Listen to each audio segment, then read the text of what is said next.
Assalamualaikum warahmatullahi wabarakatuh. Perkenalkan, nama saya Zaki Aulal Farizi. Saya dari kelas 01 TPLP 017 dari Prodi Teknik Informatika, ingin menjelaskan tugas pengantar teknologi informasi yang bertemakan analisis Undang-Undang PDP dan hubungannya dengan regulasi infrastruktur IT.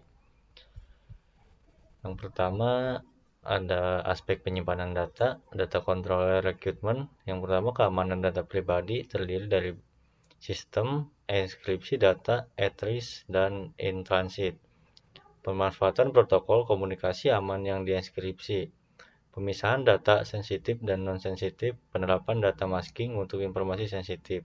Yang kedua ada pencegahan akses tidak sah, MFA atau multifactor authentication, role based access control, access logging and monitoring, periodic security assessment and penetration testing.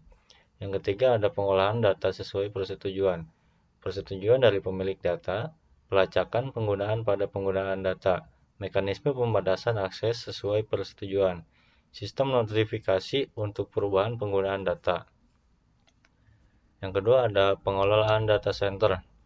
Persyaratan fisik, yang pertama ada standar keamanan fisik, sistem pengawasan CCTV 24 jam dalam 1 minggu, sistem kontrol akses biometrik, pengamanan berlapis, minimum 4 lapis, deteksi kebakaran dan sistem pemadaman otomatis. Yang kedua, infrastruktur pendukung, sistem pendingin, rendunan, UPS dan generator backup, multiple network connectivity, environmental monitoring system. Yang bagian kedua ada operational excellence, standar operasi prosedur atau SOP, prosedur maintenance rutin, prosedur penanganan insiden, disaster recovery prosedur, change management process. Yang kedua ada monitoring and reporting, real time monitoring system, performance metric monitoring, capacity planning. Bagian 3 ada sistem keamanan, technical security. Yang pertama ada network security, new generation firewall, segmentation of network, DDoS protection, secure VPN access. Yang kedua ada data security, data encryption, AES-256, database security, secure file transfer protocol, data backup and replication. Yang ketiga ada application security, web application firewall, regular security patching, secure development life cycle, vulnerability assessment.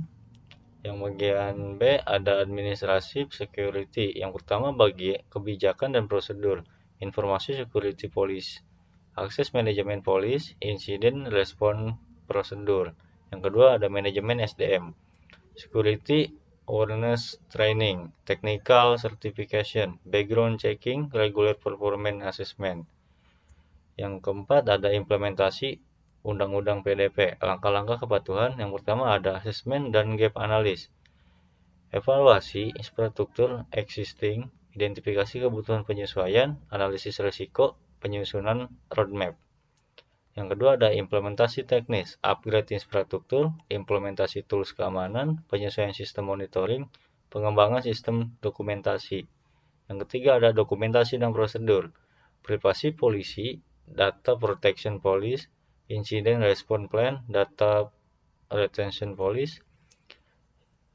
Aspek finansial, yang pertama ada komponen biaya, infrastruktur hardware, software license, professional service, training dan sertifikasi. Yang kedua ada ROI consideration, risk mitigation value, operational efficiency, competitive advance, regulatory compliance value. Yang kelima ada rekomendasi praktis jangka pendek 0-6 bulan, pembentukan tim khusus, undang-undang PDP, asesmen infrastruktur existing, penyusunan kebijakan dasar, security awareness training.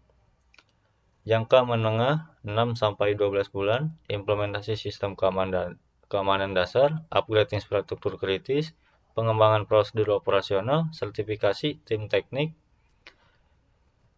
Long term plan 12 bulan, continuing improvement Program, Advanced Security Implementation, Regular Third-Party Audit, and International Certification. Yang kelima ada aspek kritis dalam pelaksanaan, Risk Management, Periodical Risk Assessment, Routine Penetration Test, Vulnerability Management, Incident Response Plan. Compliance Monitoring, Routine, Internal Audit, External Compliance Audit, Tracking of Performance Metric, Continuing Improvement Program. Yang keenam ada analisis undang-undang PDP dengan infrastruktur IT. Dampak langsung, dampak implementasi, meningkatkan standar keamanan. Investasi infrastruktur, penyesuaian prosedur operasional, meningkatkan kompetisi SDM.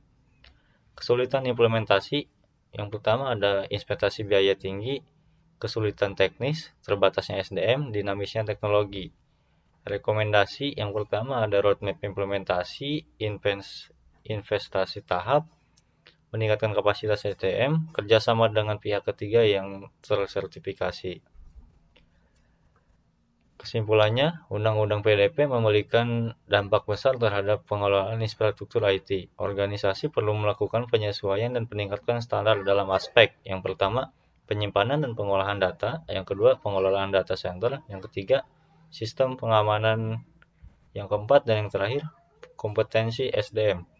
Nah, untuk sarannya, organisasi perlu melakukan audit menyeluruh terhadap infrastruktur IT untuk memastikan kepatuhan dengan standar perlindungan data. Identifikasi dan pemerataan alur data pribadi dalam infrastruktur organisasi. Yang terakhir ada pengembangan protokol keamanan yang memenuhi persyaratan Undang-Undang PDP, penerapan firewall, sistem deteksi intrusi, dan mekanisme perlindungan data yang komprehensif. Sekian dan penjelasan dari saya, kurang lebihnya mohon maaf. Wassalamualaikum warahmatullahi wabarakatuh.